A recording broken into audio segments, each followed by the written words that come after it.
Bien-aimés dans le Seigneur, bonsoir. Je rends grâce à Dieu pour l'opportunité qu'il donne encore en ce soir de partager sa parole. Et je prie afin que le Seigneur illumine les yeux de ton cœur, qu'il se révèle dans sa grâce infinie pour éclairer ton cœur de son amour, de sa lumière, de sa bonté, de sa majesté. Que ces paroles se reflètent dans ton cœur comme un miroir pour voir Christ au travers de chaque mot au nom de Jésus. Qu'il bénisse ton entendement, qu'il t'éclaire encore et que sa parole te fasse du bien au nom de Jésus. Seigneur, merci pour tous ceux qui écoutent.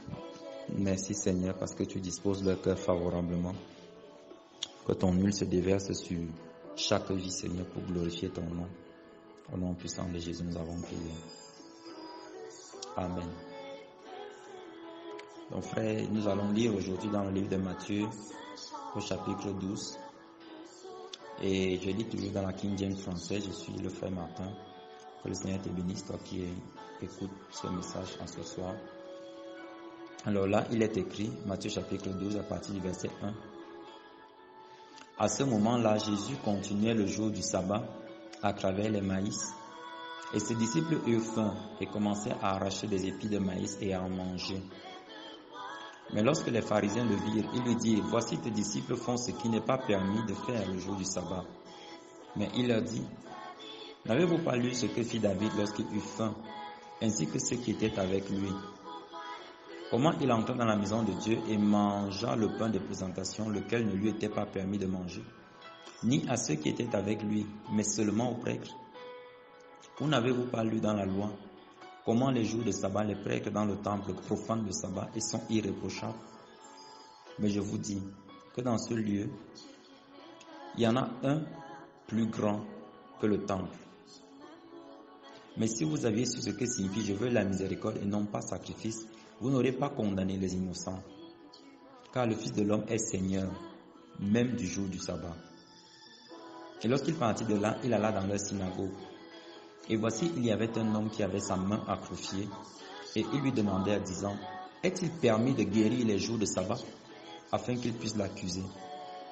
Et il leur dit, « Quel sera l'homme parmi vous qui, ayant un mouton, et s'il tombe dans une fosse de jour du sabbat, ne le saisira-t-il pas et ne l'en retirera-t-il pas?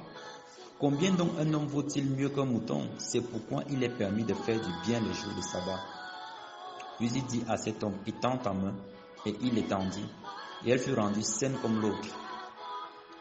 Puis les pharisiens sortirent et tinrent un conseil contre lui, comment ils pourraient le faire tuer. Mais quand Jésus le sut, il s'éloigna de là, et de grandes multitudes le suivirent, et il les guérit tous. Et il leur recommanda qu'ils ne le fassent pas connaître, afin que puisse être accompli ce qui avait été dit par Isaïe le prophète. « Voici mon serviteur que j'ai choisi, mon bien-aimé en qui mon âme prend grand plaisir. Je mettrai mon esprit sur lui, et il montrera le jugement aux captifs.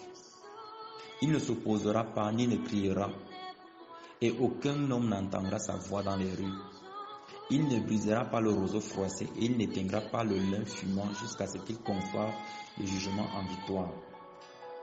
En son nom, les gentils se confieront. » Puis on lui amena quelqu'un possédé d'un diable, aveugle et muet, et il le guérit à tel point que l'aveugle et muet parlait et voyait. Verset 23. Et tout le peuple était stupéfait et disait, « Celui-ci n'est-il pas le fils de David? » Mais lorsque les pharisiens l'entendirent, ils dirent, « Cet individu ne chasse les diables que par Belzébuth, le prince des diables. » Mais Jésus, connaissant leurs pensées, leur dit, « Tout royaume divisé contre lui-même est amené à la ruine, et toute ville ou maison divisée contre elle-même ne subsistera pas. Et si Satan chasse Satan, il est divisé contre lui-même. Comment donc un royaume subsistera-t-il? Et si je chasse le diable par Belzébuth, par qui vos fils les chassent-ils? Par conséquent, ils seront eux-mêmes vos juges. Mais si je chasse le diable par l'Esprit de Dieu, alors le royaume de Dieu est venu jusqu'à vous. Ou comment quelqu'un pourrait-il entrer dans la maison d'un homme fort et piller ses biens, s'il n'a auparavant lié cet homme fort, et alors il pillera sa maison? Celui qui n'est pas avec moi est contre moi, et celui qui n'assemble pas avec moi disperse de tous côtés. C'est pourquoi je vous dis, toutes sortes de péchés et de blasphèmes sera pardonné aux hommes. Mais le blasphème contre l'Esprit Saint ne sera pas pardonné aux hommes. Quiconque dit une parole contre le Fils de l'homme, il lui sera pardonné. Mais quiconque parle contre l'Esprit Saint, il ne lui sera pas pardonné, ni dans ce monde, ni dans le monde à venir. Soit vous rendez l'arbre bon et son fruit bon, ou bien vous rendez l'arbre mauvais et son fruit mauvais, car l'arbre est connu par son fruit. Ô génération de vipères, comment vous, étant mauvais, pouvez-vous dire de bonnes choses? Car c'est de l'abondance du cœur que la bouche parle. Un homme bon tire de bonnes choses du bon trésor de son cœur, et un homme mauvais tire de mauvaises choses de son mauvais trésor. Mais je vous dis qu'au jour du jugement, les hommes rendront compte de toute parole inutile qu'ils auront dites. Car par tes paroles tu seras justifié, et par tes paroles tu seras condamné. Alors quelques-uns des scribes et des pharisiens répondirent, disant, Maître, nous voulions voir un signe de ta part. Mais il répondit et leur dit, une génération mauvaise et adultère recherche un signe, mais aucun signe ne lui sera donné si ce n'est le signe du prophète Jonas. Car comme Jonas a été 3 jours et 3 nuits dans le ventre de la baleine, ainsi le Fils de l'homme sera 3 jours et 3 nuits dans le cœur de la terre. Les hommes de Ninive se lèveront au jugement avec cette génération et la condamneront parce qu'ils se repentirent à la prédication de Jonas. Et voici, un plus grand que Jonas est ici. La reine du Sud se lèvera au jugement avec cette génération et la condamnera car elle vint des extrémités de la terre pour entendre la sagesse de Salomon. Et voici, un plus grand que Salomon est ici. Lorsque l'esprit impur, verset 43, est sorti d'un homme, il traverse des lieux secs cherchant du repos et n'en trouve pas. Alors il dit, je retournerai dans ma maison d'où je suis sorti. Et quand il revient, il la trouve vide, balayée et garnie. Alors il s'en va et prend avec lui 7 autres esprits plus immoraux que lui-même. Et il y entre et il demeure. Et la dernière condition de cet homme est pire que la première. Oui, certainement, il en arrivera de même à cette immorale génération. Tandis qu'il parlait encore au peuple, voici sa mère et ses frères se tenaient dehors, désirant parler avec lui. Alors quelqu'un lui dit, voici ta mère et tes frères se tiennent dehors, désirant parler avec toi. Mais il répondit et dit à celui qui lui avait parlé, qui est ma mère et qui sont mes frères? Et il étendit sa main vers ses disciples et dit, voici ma mère et mes frères. Car quiconque fera la volonté de mon Père qui est au ciel, celui-là même est mon frère et ma sœur et ma mère. Alléluia. Seigneur, nous bénissons ta parole qui nous enseigne. Puisse-t-elle encore être une semence agréable pour nos cœurs en ce soir au nom de Jésus. Frères, nous sommes dans Matthieu 12, comme nous avons dit. Et on commence par dire que Jésus, le jour du sabbat, traversait un champ de maïs. Et ses disciples eurent faim, ils ont commencé à arracher les épis. En fait, le jour du sabbat, il n'était pas permis qu'on fasse des travaux. Il n'était pas permis qu'on fasse même à manger. En fait, on devait le faire la veille. Donc, personne ne devait sortir ramasser du bois pour faire un travail parce que c'était le jour du repos. Et le Seigneur avait dit, tu sanctifieras ce jour. Ça, c'est dans le livre d'Exode au chapitre 20. Et ici, les pharisiens voient bien que les disciples sont en train d'arracher les épis, ils sont en train de faire en fait un travail et il leur dit, mais vous n'êtes pas autorisés à le faire. Pourquoi est-ce que tes disciples font ça le jour du sabbat? Interroge Jésus. Et Jésus leur dit, n'avez-vous pas lu ce que fit David lorsqu'il a eu faim? Alors, lorsque David fuyait devant Saül, pour ceux qui ne connaissent peut-être pas l'histoire, David, en fait, à force de fuir Saül, il arrivait à un moment où il n'avait pas de vivre. Et il est arrivé au lieu où les prêtres gardaient les pains de préposition, dont les pains qui étaient sanctifiés. Et il n'y avait que les prêtres qui avaient l'autorisation, d'après la loi, de manger ces pains-là, sauf que David les a mangés, lui et ses hommes. Et Jésus leur fait comprendre que vous n'avez pas lu qu'il entrait dans la maison de Dieu, mangeant le pain de présentation, lequel ne lui était pas permis de manger, et ce qui nie à ceux qui étaient avec lui, mais seulement aux prêtres. Et il dit encore, les prêtres, le jour du sabbat, profanent le sabbat et sont irréprochables. Mais je vous dis que dans ce lieu, il y en a un plus grand que le temple. Qu'est-ce que ça veut dire, frère? Jésus nous enseigne ici, car le Fils de l'homme est Seigneur même du jour du sabbat. Si c'est Dieu qui a institué le sabbat, un jour auquel des personnes, les hommes, que les hommes doivent honorer. Et Jésus vient et dit, il est Seigneur du sabbat, c'est-à-dire il est maître du sabbat. Comment un homme peut-il être maître d'un commandement de Dieu?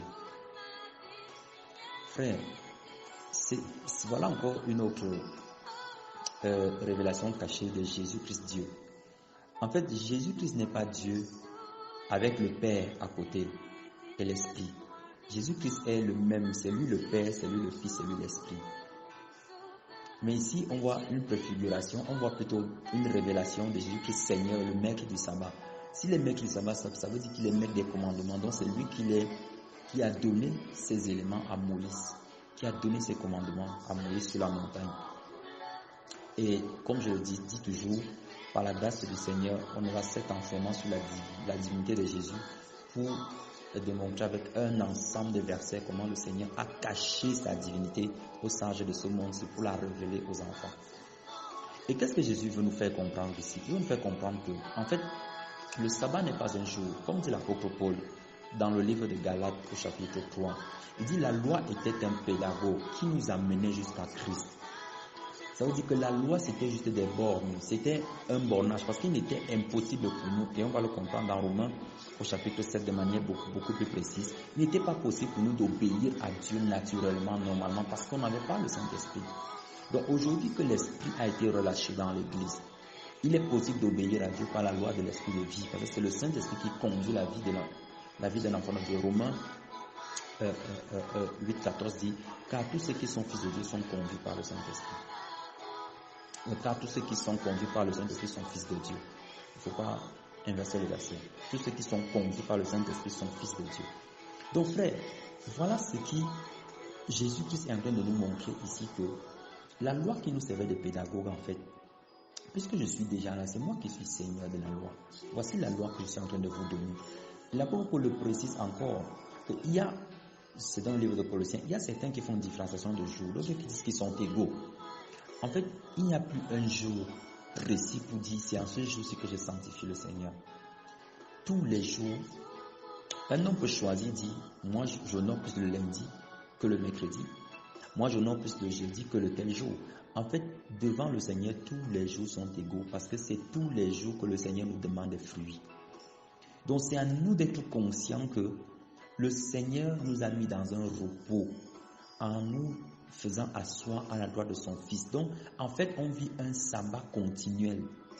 Il n'y a plus 6 jours dans la semaine où on est dans nos choses, dans nos travaux, et on dit, ok, c'est le dimanche que je vais honorer Dieu. Non, frère, ce n'est pas exact. Le Seigneur Jésus nous montre ici que David, en termes de préfiguration, il est entré dans le temple dans lequel il n'avait pas droit. Ici, c'était déjà l'œuvre du pain qui devait être répandu, même sur ceux qui n'avaient pas été sélectionnés, parce que seuls les prêtres, donc seuls les sacrificateurs avaient le droit de manger ce pain. Mais David est entré, parce que d'abord, David ne le savait pas lui-même, mais c'est l'apôtre Pierre qui nous fait comprendre que David était prophète. Il avait l'Esprit de Dieu en lui, et donc il entre, il mange ce pain. Comme pour dire, le pain sera distribué à la multitude, et ceux qui viennent du dehors pour entrer dans le temple.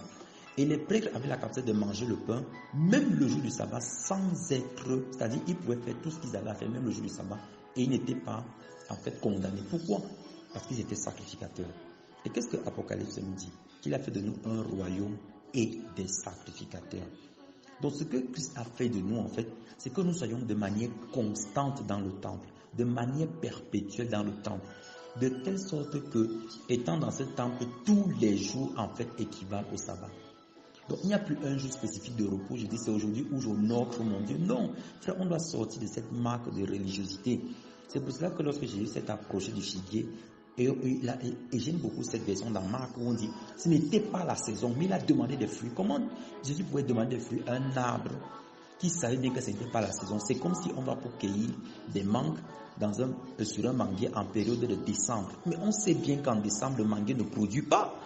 Et pourtant, Jésus a demandé les fruits.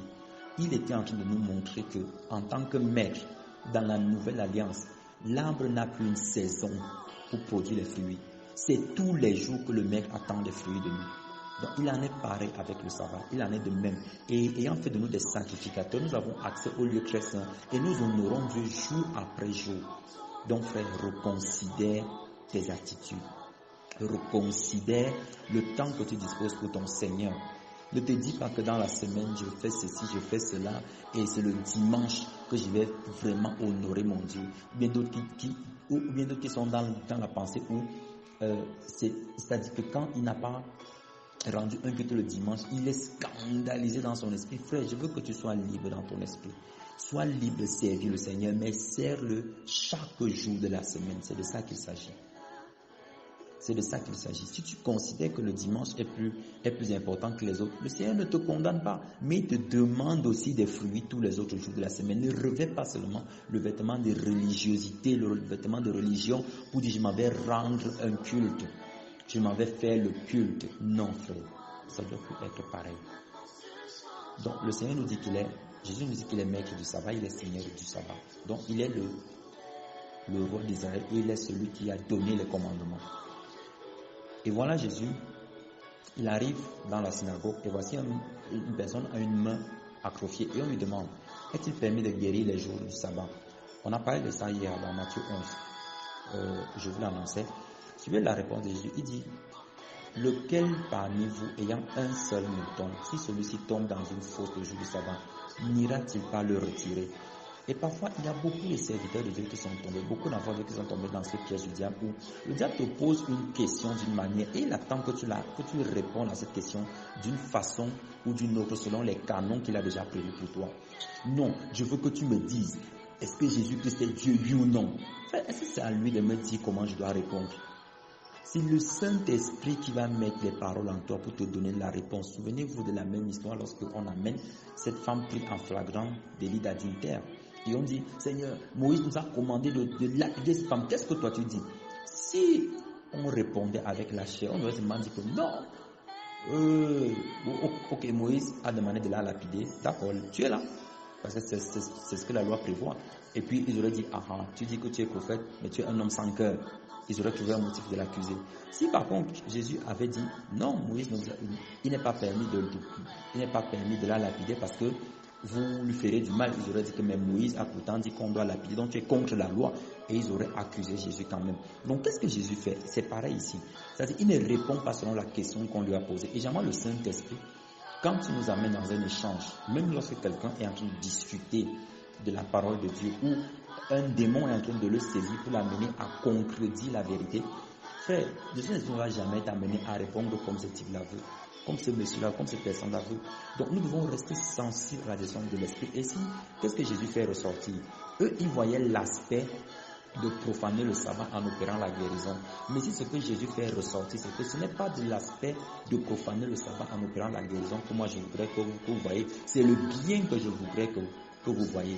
Donc le bien, est-ce qu'il est permis de faire le bien le jour du sabbat? Oui, il est permis. Donc je suis en train de faire le bien. Pourquoi est-ce que vous voulez voir que je profane? Personne ne viendra jamais t'accuser d'avoir fait le bien. Personne ne viendra jamais t'accuser, frère. Personne.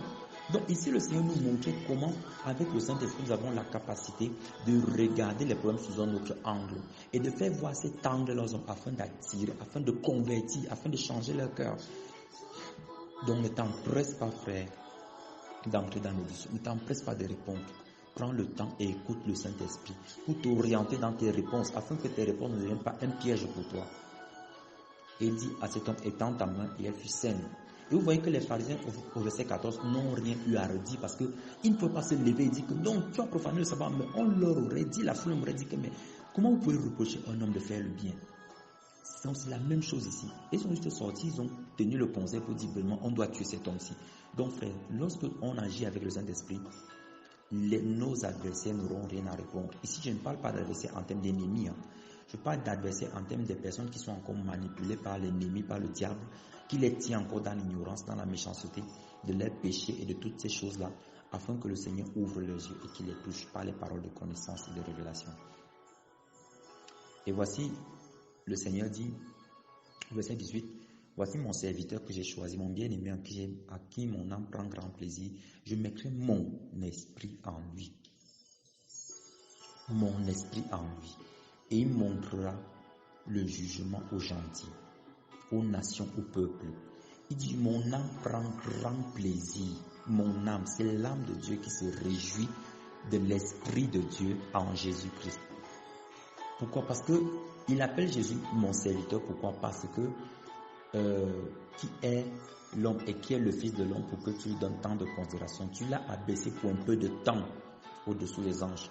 Parce que Jésus dans le corps, c'est-à-dire l'Esprit de Dieu dans un corps, se met dans la posture du serviteur pour nous enseigner que quelle que soit l'excellence de nos révélations, quelle que soit la dimension de communion que nous avons avec le Seigneur, que nous apprenions que nous sommes des serviteurs. Voilà pourquoi l'apôtre Paul, dans 2 Corinthiens 5 dit, nous avons une demeure céleste, nous soupirons après elle parce que dans ce corps-ci nous sommes faibles.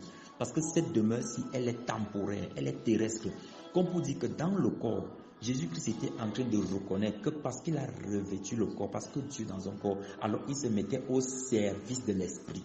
Il se mettait au service de Dieu Esprit qu'il est, Dieu le trône du Père. Et donc c'est cette révélation qui est cachée dans ce verset 18, frère. Voilà pourquoi il dit, mon âme prend grand plaisir. Mon âme prend grand plaisir. Mon âme prend grand plaisir. Suivez.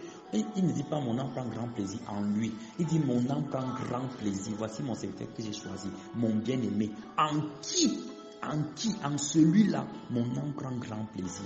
Qu'on peut dire que ici, frère, la dignité de Jésus-Christ est révélée par tellement de versets. Mais nous, ce que Jésus nous enseigne, c'est que nous devons comprendre que tant que nous sommes sur cette terre, nous devons obéir à Dieu en tant que des serviteurs. Quelle que soit l'excellence de nos révélations, quelle que soit la dimension de communion que nous avons avec le Saint-Esprit, quand bien même le Seigneur nous apparaîtrait et qu'il nous parlerait face à face, nous ne devions pas commettre l'erreur que Moïse a faite en disant sortira-t-il de l'eau dans ce rocher, parce qu'il avait à un moment l'habitude de converser avec Dieu. Frère, ces moments sont des moments très riches, des moments très intenses où on doit véritablement rester dans la présence du Seigneur. Donc, considère toujours le Seigneur comme ton roi. Ne le méprise jamais. Ne le prends pas comme ton ami à qui tu peux claquer des doigts. Non, tu dois rester dans une position digne, une position de serviteur, une position de crainte, mêlée d'amour et de plaisir à chaque fois qu'il veut te parler. Et voici le Seigneur, il y a dans le verset 20, certainement par la grâce de Dieu, je pense que le Seigneur nous aura une révélation là-dessus parce que je n'ai pas quelque chose de précis là-dessus. Il ne brisera pas le réseau froissé, il ne t'intégrera pas le lin fumant jusqu'à ce qu'il conçoive le jugement en victoire. Ça c'est dans le livre d'Ésaïe. Par la grâce de Dieu, si le Seigneur a éclairé d'autres frères dessus, que le Seigneur bénisse sa révélation dans vos vies. Et ici, au verset 23, on dit, après que Jésus ait guéri un possédé, qui était possédé d'un diable qui le rendait muet et aveugle, on dit, celui-ci n'est-il pas le fils de David? Voilà en quoi Dieu a caché les choses, les mystères du royaume aux sages.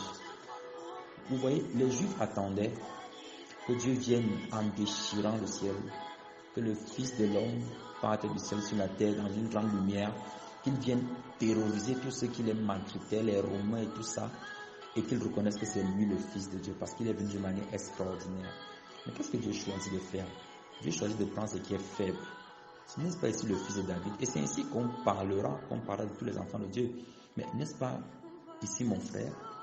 Quel évangile veux-tu venir me dire? N'est-ce pas ici mon enfant? Tu penses que tu connais Dieu plus que moi? Tu penses que tu as plus de relations que moi? Tu penses que... N'est-ce pas ici ma sœur? Et donc, toutes ces choses font quoi? Ça limite en fait la bénédiction de Dieu pour nos vies. Si c'est nous qui le disons par rapport aux autres. Frère, tu dois être en mesure d'être attiré par les choses simples pour laisser Dieu se révéler à toi par celui qu'il a choisi. Oui, le Seigneur peut accorder à ton enfant plus de révélations qu'à toi le parent. Personne ne peut restreindre le Seigneur ou l'obliger à faire une chose comme nous le pensions. Et le Seigneur choisit toujours les choses folles pour confondre les sages. Donc frère, revois bien tes considérations. Quels sont ces serviteurs de Dieu que tu as méprisés parce qu'ils étaient proches de toi, parce qu'ils étaient tes amis, parce que vous avez cheminé ensemble avant dans le péché et qu'aujourd'hui Dieu les a appelés? Quels sont ces frères et sœurs dont tu as méprisé les paroles, qui venaient pourtant de l'esprit de vie, de l'esprit de Dieu, parce que tu as dit c'est ma sœur, c'est mon frère? Parents, quels sont ces enfants que tu n'as pas voulu écouter parce que tu as dit c'est moi qui vous ai enfanté, c'est moi qui vous ai mis au monde, vous ne pouvez pas avoir plus de connaissances que moi? Parce que d'autres même c'est une connaissance intellectuelle, non j'ai tel diplôme, frère, ça n'a rien à voir. La connaissance du Seigneur n'a rien à voir avec tout ça. Donc reconsidérons le voir bien aimé dans le Seigneur. Et Jésus leur dit verset 24 plutôt, lorsque les pharisiens entendaient cela, ils disent qu'ils chassent le diable par Belzébul. Jésus nous fait comprendre ici qu'en fait le diable ne combat pas le diable, on ne peut pas combattre lui-même. Et qu'est-ce que ces marabouts et ces féticheurs là font en fait? Quand on va les voir, parce que vraiment, que je rends grâce à Dieu qui m'a délivré de la puissance du diable. Frère, quand tu vas voir ces hommes, parce que moi je les avais vus, c'est-à-dire ce qu'ils font, c'est que on remplace ton problème avec un autre. C'est-à-dire si le problème était au niveau du pied, on le déplace au niveau de la main. On appelle ça le ministère de soulagement. En fait, c'est pas un ministère de délivrance qu'ils font.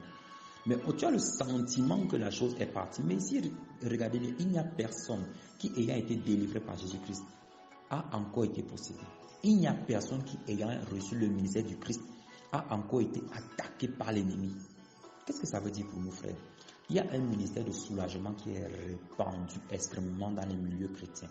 Un ministère de soulagement où tu viens avec un mal et le mal finit en fait au niveau du pied mais se retrouve au dos. Tu dis que non, Dieu m'a guéri du pied, maintenant c'est le démon là qui m'attaque du dos. Frère, ce n'est pas ça.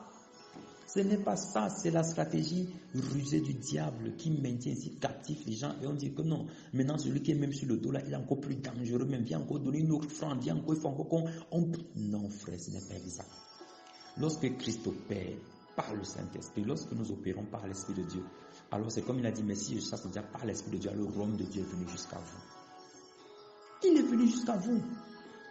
Comment est-ce que, frère, lorsque le Saint-Esprit te rend ministère, il y a un homme fort qui le renverse. Lorsque le peuple juif est sorti d'Égypte, l'homme fort c'était les Égyptiens. Pourtant, ils ont combattu les Ammonites, ils ont combattu les Moabites, ils ont combattu beaucoup d'autres peuples dans le désert. Mais ce n'étaient pas eux les hommes forts. Donc, lorsque le Saint-Esprit vient, lorsque tu reçois le Seigneur Jésus-Christ dans ta vie, il va te délivrer de l'homme fort de ta vie. Quel est ce péché-là qui te retient? Quel est ce péché où toi tu sens que ici, quand le péché-là vient, tu n'as aucune force? Tant que tu n'es pas délivré de lui, sache que tu n'as pas reçu le Christ. Frère, les Ammonites et tout le reste là, c'était des peuples faibles. C'était des peuples que Dieu même disait que combattaient maintenant. Dieu ne combattait plus. Mais c'est Dieu qui a combattu en Égypte. Il a dit, les Égyptiens que vous voyez maintenant, vous ne les verrez plus jamais. Lorsque le Seigneur entre dans ta vie, il renverse l'homme fort de telle sorte que tu ne le vois plus jamais. Tu en es délivré à jamais. Si c'était l'avortement, la conscience de culpabilité d'avortement, il te délivre de cette conscience de culpabilité-là. Et quand on parle de ça, tu es même la première personne à témoigner que j'ai fait des avortements, mais aujourd'hui je suis libre, je rends grâce à Dieu. Mais tant que le péché est devant toi, frère, sache que tu n'es pas libre. Sache que l'homme fort n'a pas encore été lié. Il n'a pas encore été lié. Donc frère, il n'y a que Jésus qui peut lier l'homme fort de ta vie pour te libérer et t'affranchir véritablement et sortir des ministères de soulagement. Et il dit, celui qui n'est pas avec moi est contre moi. Ceci prouve qu'il n'y a que deux camps, frère. Je le redis encore, il n'y a que deux camps. Des personnes neutres appartiennent au camp de l'ennemi. On n'est pas neutre dans l'affaire ici, frère. Ou tu es avec le Christ, ou tu es contre le Christ. Et être avec le Christ, c'est manifester le caractère du Christ. C'est pratiquer ses commandements, c'est marcher par le Saint-Esprit. C'est être délivré de toute forme de péché, de ruse, de fraude. Des frères qui usent même de fraude dans les affaires. Frère, c'est contre Dieu. C'est dans 1 Thessaloniciens, dans le livre de 1 Thessaloniciens 4. Le Seigneur est contre ces choses, frère. Il est contre cela. Il est contre cela. C'est un péché. C'est un péché. Les frères usent de fraude. Frère, si tu n'es pas avec le Christ, tu es contre Christ. Il n'y a pas le temps du milieu. Les personnes qui disent que non, moi je ne crois en rien. Tu ne crois en rien, le diable lui croit en toi, mon frère. Et il est avec toi. Tu dois croire en Christ pour être affranchi et libéré. Le diable n'a pas besoin de ton avis pour s'introduire dans ta vie. Mais Jésus-Christ ne te forcera jamais. C'est pour ça que si tu n'es pas avec lui, tu seras forcément contre lui parce que le diable va venir s'installer. Donc frère, reconsidérons nos voies. Il est urgent que Christ soit le maître de nos vies, qu'il dirige toutes choses en nous. Nous ne disons pas que non, moi je suis dans mon affaire ou que moi j'ai une façon particulière de croire en Dieu. Il n'y a pas de façon particulière du royaume, frère. On va manifester le même caractère, c'est le même esprit qui nous conduit. Par contre, on peut manifester différents dons, ça c'est autre chose. Mais le caractère du chrétien, tous ceux qui ont l'esprit de Dieu en eux, les enfants de Dieu, manifestent le même caractère, le même amour, la même passion, le même pardon, la même miséricorde, la même paix, la même joie. Et qu'est-ce que le Seigneur dit? Il dit tout péché sera pardonné aux hommes. Mais le blasphème contre le Saint-Esprit ne sera pas pardonné. Alors qu'est-ce que le blasphème contre le Saint-Esprit? Il faut bien expliquer cela afin que les uns et les autres comprennent. Premièrement, c'est lorsque on attribue les œuvres de Dieu de manière volontaire et consciente au diable. Je dis bien de manière volontaire et consciente. Dans l'ignorance, nous avons souvent vu des hommes de Dieu opérer certaines choses. Nous avons dit, parce que c'était étrange à nos yeux, nous avons dit, ça c'est la puissance de l'ennemi. Comment un homme normal peut-il faire ça? Frère, on était dans des temps d'ignorance. Nous ne savions pas ce que nous disions. Ça, c'est pas le blasphème contre le Saint-Esprit. C'est ça que Jésus dit, le blasphème contre toute parole contre le Fils de l'homme sera pardonné. C'est-à-dire que toute parole contre celui qui est venu vous sauver sera pardonnée. C'est pour ça que les hommes se lèvent, ils insultent, oh Jésus c'est qui, oh tout ça là. Ce n'est pas grave. Ces paroles leur seront pardonnées. Si nous leur pardonnons ces paroles-là, Dieu le veut. Mais lorsqu'on blasphème contre le Saint-Esprit, on voit les actes, les œuvres du Saint-Esprit, les œuvres de l'Esprit manifester. C'est-à-dire en termes d'amour, il dit cet amour c'est diabolique. Oui, parce qu'il ne faut pas seulement voir en termes de dons, il faut aussi voir en termes de fluide. Une miséricorde, et qu'on dit que cette miséricorde, elle est diabolique de manière consciente et volontaire, sachant bien que c'est le Saint-Esprit qui est en train de faire, parce que reconnaissant la présence de Dieu dans la vie de la personne, mais opérant par jalousie. Frère, c'est ça le blasphème contre le Saint-Esprit.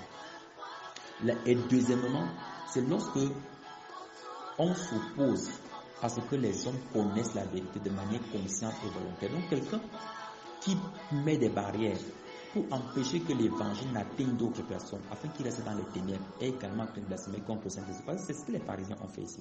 Regardez, dans ce verset, ces deux conditions sont réunies, parce qu'ils savent bien que Jésus-Christ est loin de Dieu. Ils le savent. Parce que dans le livre de Jean au chapitre 3, lorsque Nicodème vient voir Jésus, qu'est-ce que Nicodème dit? Il dit, personne ne peut faire les miracles. Nous savons que tu es de Dieu, parce que personne ne peut faire les miracles que tu fais si Dieu n'est avec lui. Donc, Nicodème était un pharisien. Et ils reconnaissaient eux-mêmes là-bas quand ils faisaient le constat que Jésus-Christ est de Dieu. Mais maintenant, ici, devant les hommes, parce qu'ils veulent les garder, quoi? Ils veulent les garder dans les prisons des hommes. Ils disent que non, c'est pas le démon qui le fait. Donc, frère, si tu as fait ces choses par jalousie, parce que il y a des fidèles qui sont partis de ton assemblée pour aller dans une autre, et tu as commencé par dire que vraiment c'est par le démon que ce type-là agit, sachant que c'est par le Saint-Esprit. Frère, tu as blasphémé contre le Saint-Esprit de Dieu. Et l'apôtre dit, il ne lui sera pas parmi ni dans ce monde ni dans le monde à venir. Pourquoi des hommes font ça? Parce qu'ils sont remplis de jalousie, ils sont remplis d'égoïsme, d'égocentrisme, ils veulent tout pour eux. Frère, nous sommes tous des brebis du Seigneur. Nous devons nous comporter en tant que tels. Ne barre pas la voie à l'œuvre du Saint-Esprit. Ne prends pas le risque de combattre contre Dieu. Quand tu ne comprends pas une chose, laisse-la telle qu'elle est, passe ta route. À la limite, parce que je n'ai rien à dire, ni en bien ni en mal, comme le Seigneur a parlé à Laban quand il poursuivait Jacob. Et comme tu parles là, ne parle ni en bien ni en mal contre mon serviteur Jacob. Donc frère, sois réfléchi. Ne te retrouve pas en quelque chose, parce qu'il est dit, il ne lui sera pas pardonné, ni dans ce monde, ni dans le monde à venir. Donc c'est impardonnable. Si tu t'opposes à cause de ta jalousie, parce que tu as laissé le diable remplir ton cœur, et tu ne peux pas reconnaître les fruits de Dieu dans la vie d'un frère, et tu t'opposes ainsi à lui, disant que ce n'est pas le diable qui l'agit, frère, c'est très dangereux pour toi. Donc, ou l'arbre est bon et le fruit est bon, ou l'arbre est mauvais et son fruit est mauvais. On ne peut pas dire que l'arbre ci est bon mais ses fruits sont mauvais, ou que l'arbre ci est mauvais et ses fruits sont bons. Et ça revient dans ce que nous avons lu un peu plus tôt dans les autres chapitres de Matthieu. Il n'est pas possible, on reconnaît le bon arbre par son bon fruit, frère. Les fruits du Saint-Esprit, le fruit de l'Esprit, c'est un fruit qui est bon. C'est un fruit qui est bon. Il ne peut pas donc être possible qu'aujourd'hui on dise que non, ce fruit-ci est bon, il peut de bonnes œuvres. Et puis demain, parce que vous êtes dans une mésentente doctrinale, entre guillemets, commence à dire que non, c'est un mauvais frère. Non, frère, sois intègre avec toi-même. Est-ce qu'il a changé parce qu'il n'est pas d'accord avec toi? Comme l'apôtre Paul a dit, suis-je devenu votre ennemi parce que je vous annonce la vérité? Ô génération de vipères. Voilà le Seigneur qu'ils appellent génération de vipères. On a parlé dans Matthieu 11 hier de la procédure du serpent. Voilà, il est fait de génération de vipères. Donc il est en train d'attester que ces hommes ne peuvent pas entendre, ils ne peuvent pas comprendre la parole de Dieu parce qu'ils ont fermé leur cœur en s'associant, en choisissant le développement de la descendance du serpent. Génération de vipères, les termes que Jésus utilise ne sont pas au hasard, frère. Ils ne sont pas au hasard. Le serpent, qu'est-ce qu'il a fait? Sa spécialité, c'est de tromper. Donc, il utilise la ruse pour garder les hommes captifs du péché. Il te fait voir ce qui est mauvais. Ce que Dieu dit que c'est mauvais, il commence à te faire voir que c'est agréable. Lorsque Ève Après que le serpent lui dit que non, l'arbre est précieux, le fruit est précieux pour l'intelligence, elle a commencé à voir que la pomme était agréable à la vue et bon à manger, précieux pour ouvrir l'intelligence. C'est ça la particularité de la descendance de la race des vipères. Ils amènent toujours les enfants de Dieu à voir le péché comme doux. Non, mon frère, ce n'est pas grave si tu mens, hein. Dieu te comprend, il va arranger le problème. Frère, c'est le serpent qui te parle, c'est une génération de vipères. Ils ne peuvent pas dire de bonnes choses. Pouvez-vous dire de bonnes choses? C'est de l'abondance du cœur que la bouche parle. Donc leur cœur est rempli de rapines, de mauvaises choses. Ne te laisse pas avoir par ces mauvaises doctrines. Tout ce qui t'amène à diminuer ta crainte du péché, ce n'est pas de Dieu. Tout ce qui t'amène à diminuer l'estime que tu as pour l'œuvre de la croix n'est pas de Dieu. C'est une doctrine de serpent. Le bon homme tire un homme bon tire de bonnes choses du bon trésor de son cœur.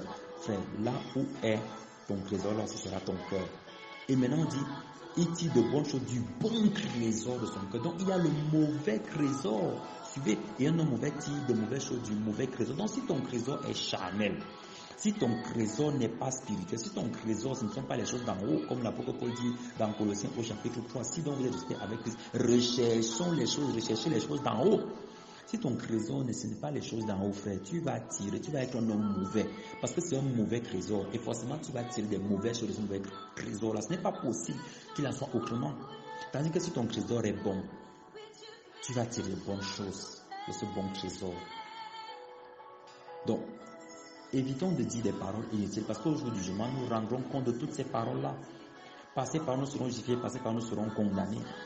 C'est pour ça que Jacques a dit, celui qui sait tenir sa langue en brille, c'est un homme sage. Frère, apprenons à écouter, à beaucoup écouter avant de parler. Énormément écouter. Et quand on dit écouter ici, ce n'est pas le fait de dire que finissez de parler, je vais dire ma part. Non, c'est pas ça, écouter. Écouter, c'est que tu reçois ces paroles et pendant que tu les écoutes, tu dis qu'est-ce qui m'édifie ici, qu'est-ce qui est bon pour moi, que ça me fasse mal ou que ce soit dit comment, mais qu'est-ce qui est bon pour moi, qu'est-ce qui me permet de grandir dans le Seigneur. C'est ça, écouter. Alors, les scribes demandent un signe et il dit il n'y a pas d'autre signe si ce n'est celui du prophète Jonas. Quand nous allons lire le livre de Jonas par la grâce de Dieu, vous allez vous rendre compte, si ce n'est pas déjà le cas, qu'il y a une révélation tellement puissante de Jésus-Christ. On dit Jonas a été 3 jours et 3 nuits dans le ventre du poisson. Je vais poser la question, est-ce que Jonas dans le ventre du poisson était mort? Jonas n'était pas mort dans le ventre du poisson. De même aussi, l'homme, le fils de l'homme, va faire 3 jours et 3 nuits où? Il fera comment? 3 jours et 3 nuits dans le cœur de la terre. Donc frère, cette comparaison que Jésus-Christ prenait, c'était pour nous dire qu'en fait, c'est du point de vue des hommes, des humains, qu'on a vu que Jésus était mort. En fait, Jésus n'était pas mort comme Jonas dans le ventre du poisson n'était pas mort. C'était une mort du point de vue de ceux qu'il avait jeté dans l'eau. Vous voyez cette figure-là, on a jeté Jonas dans l'eau et ces hommes savaient qu'il était mort. De la même manière aussi, ceux qui ont mis Jésus sur la croix savaient qu'il était mort. Mais en fait, il allait pour prêcher l'évangile à tous ceux qui s'étaient endormis dans l'espérance de sa résurrection. On va dire, mais pourquoi la parole de Dieu dit donc qu'il est mort? Pourquoi on dit donc qu'il est mort et qu'il est resté frère? Quel autre mot avons-nous pour le décrire, si ce n'est le mot mort? Du point de vue humain, nous n'avons pas d'autres paroles. Donc, le Seigneur, qui comprend notre limitation sur le plan du vocabulaire, nous aide aussi. Mais quand la révélation du Saint-Esprit vient, nous voyons ces choses autrement. Nous comprenons qu'au-delà du terme mort, il y a autre chose qui était cachée. Voilà pourquoi il prend l'exemple avec Jonas ici. Et qu'est-ce que ça veut dire aussi? Un homme qui dit, si tu es fils de Dieu, vraiment montre-nous que cette personne s'y guérisse. Prie pour que la personne s'y guérisse. Frère, ce n'est pas un inconverti, un incirconcis qui va venir donner les ordres à l'Esprit de Dieu. Et des enfants de Dieu tombent souvent dans ces pièges-là. Quelqu'un vient pour annoncer l'évangile. On dit, bon, si tu es enfant de Dieu, prie pour que ce cadavre se lève et je vais croire en l'évangile. Frère, quand bien même, comme Abraham a répondu aux riches devant Lazare, qui a dit, envoie Lazare dans ma maison, s'ils veulent quelqu'un qui revienne des morts, ils vont croire. Abraham dit qu'ils ont la loi et les prophètes. Ce n'est pas parce qu'il va ressusciter que tu vas croire. Parce qu'on a vu dans le livre de Matthieu, dans le chapitre précédent, que les enfants de Dieu opèrent les miracles dans les lieux secrets. Ils opèrent dans le secret. Jésus allait ressusciter la jeune fille dans le lieu secret et l'a emmenée au dehors. Donc c'est le témoin du vivant qui doit le dire. Donc s'il attend que tu vas venir ressusciter le mort afin qu'il croie, frère, c'est que c'est quelqu'un qui ne veut pas croire. Quand bien même tu vas ressusciter, il va dire c'est pas Belzébul que tu le fais. Donc frère, on a traité le maître ainsi. On ne peut ne pas nous traiter comme ça. Les véritables miracles se passent dans le secret. Oui, il se passe dans le secret. des malades atteints de cancer sont guéris. Oui, ils sont guéris par la puissance de Dieu. Des personnes atteintes du VIH sont guéries. Oui, des personnes boiteux marchent, c'est la vérité. Des personnes qui avaient des problèmes aux pieds sont guéries. Oui, c'est la vérité. Ces choses-là se font dans le secret. Et nous en sommes témoins, nous faisons témoin. Et ces personnes peuvent témoigner. Ce n'est pas parce que tu vas aller faire ça. Et le diable dirige ainsi souvent, afin de dire, montre-nous un miracle ici, afin que nous croyons. Frère, c'est la caractéristique même des personnes qui ne veulent pas croire. Donc tu recommandes ton sort à Dieu, tu dis que le Seigneur te vienne en aide dans ton incrédulité. Mais voici le Seigneur qui dit quelque chose. Il dit, suivez. Il dit, la reine du Sud se lèvera en jugement avec ses inventions et la condamnera car elle vient de sauter la terre pour entendre la sagesse de Salomon. Et voici un plus grand que Salomon est ici. Frère, dans ce verset C42, nous voyons encore la divinité de Jésus-Christ. Permettez qu'on lise un peu le livre de 1 Roi, au chapitre 3.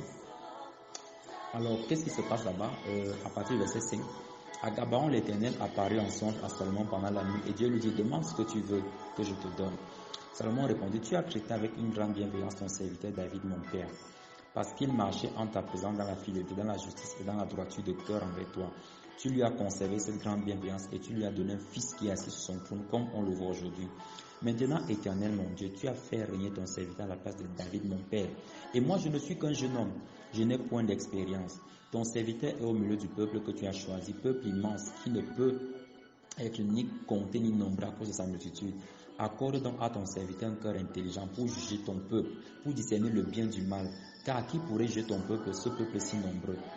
Suivez la réponse de Dieu. Cette demande de Salomon plut au Seigneur. Et Dieu lui dit, puisque c'est là ce que tu demandes, puisque tu ne demandes pour toi ni une longue vie, ni les richesses, ni la mort de tes ennemis, et que tu demandes de l'intelligence pour exercer la justice, je te donnerai un cœur sage et intelligent, de telle sorte qu'il n'y aura eu personne avant toi qu'on ne verra jamais personne de semblable à toi.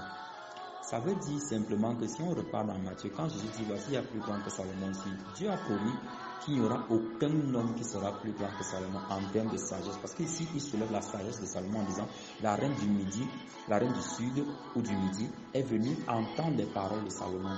Donc, entendre la sagesse de Salomon. Et dit, il y a plus grand que Salomon. Donc, en termes de sagesse, il y a plus grand que Salomon. Or, si Christ dit qu'il est plus grand que Salomon en termes de sagesse, ça veut dire que ça contredit ce que Dieu a dit dans 1 Roi 3, en disant qu'il n'y aura aucun homme qui sera aussi sage que toi, ni avant ni d'après. Qu'est-ce que ça nous laisse comme seule possibilité que, en fait, la seule personne qui peut être plus sage que Salomon, c'est Dieu lui-même. Donc ici, c'est une autre révélation de Christ Dieu qui est cachée dans ce verset 42. Et le Seigneur nous parle maintenant dans le verset 43. Il dit, lorsque un esprit impur sort, il traverse des lieux secs, cherchant du repos, il n'en trouve pas. Frère, le mystère de délivrance, c'est ça qui est souvent dangereux. Des personnes viennent et disent que vraiment, voici ton problème, on va te délivrer. On commence à prier comme des prières. Les enfants de Dieu ne sont pas des prières. Les enfants de Dieu se laissent guider par le Saint-Esprit. Ce sont des prières. On peut me rédiger le sujet des prières sur les papiers. On vient seulement poser. Son travail, c'est seulement de prier, prier, prier, prier. Le sorcier ou le méchant, l'ennemi, les démons n'ont pas peur des gens qui prient.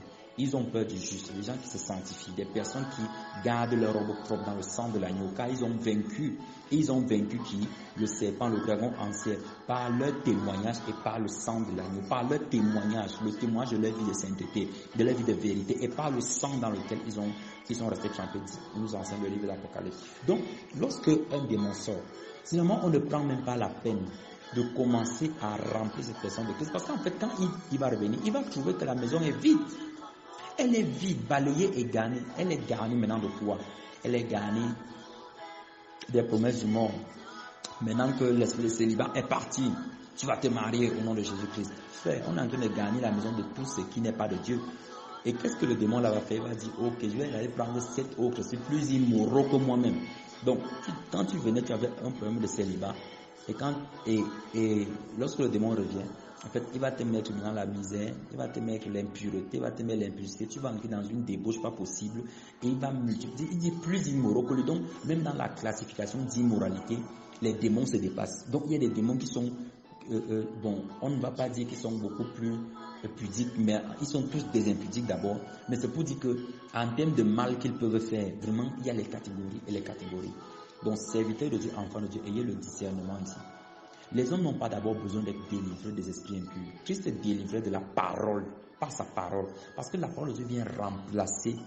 Lorsque l'ennemi entend la vérité, la parole de Dieu, et qu'elle est relâchée avec la puissance par le Saint-Esprit, il prend ses pieds et il s'en va. Et cette parole qui est une personne, Jean chapitre 1, la parole a été faite chair, elle a habité parmi nous. C'est cette personne-là qui nous a envoyé l'Esprit, qui est le Saint-Esprit, qui est lui-même, qui vient donc habiter en nous. Car celui qui m'aime, mon Père l'aimera. Et mon Père et moi, nous viendrons établir notre demeure en lui, dit Jésus-Christ dans Jean 14. Nous viendrons établir notre demeure en lui. Donc frère, Jésus-Christ vient établir sa demeure afin que lorsque cet esprit mauvais la revienne, qu'il trouve qu'il y a un autre homme fort dans la maison. Et comme il est le chef le maître des esprits, il ne pourra pas le lier, il ne pourra pas combattre Jésus-Christ. Et c'est ainsi qu'une personne qui est donc libérée d'un esprit impur se garde elle-même pure.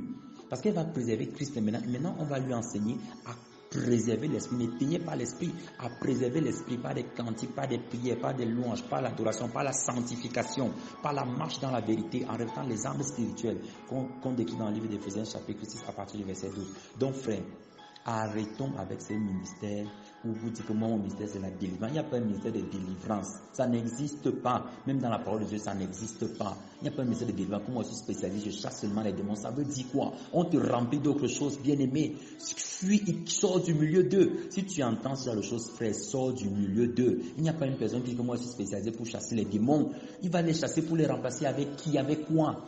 Frère, c'est la parole de Dieu, c'est la vérité, manifestée avec la puissance. C'est-à-dire que la parole qui est d'abord la vérité elle-même, et après la manifestation des œuvres du Saint-Esprit. C'est tout ça qui te remplit, c'est cette personne-là qui doit te remplir. Quand tu es dans ce milieu-là, où la parole est manifestée ici avec puissance et force, frère, tu entres dans ta délivrance. Tu entres dans ton trésor, dans la gloire que Dieu a pensée pour toi, c'est-à-dire être enfant de Dieu. C'est ça la gloire de Dieu. Et voici des personnes qui viennent tandis qui parlaient, voici sa mère et ses frères se tenaient dehors. Alors il y a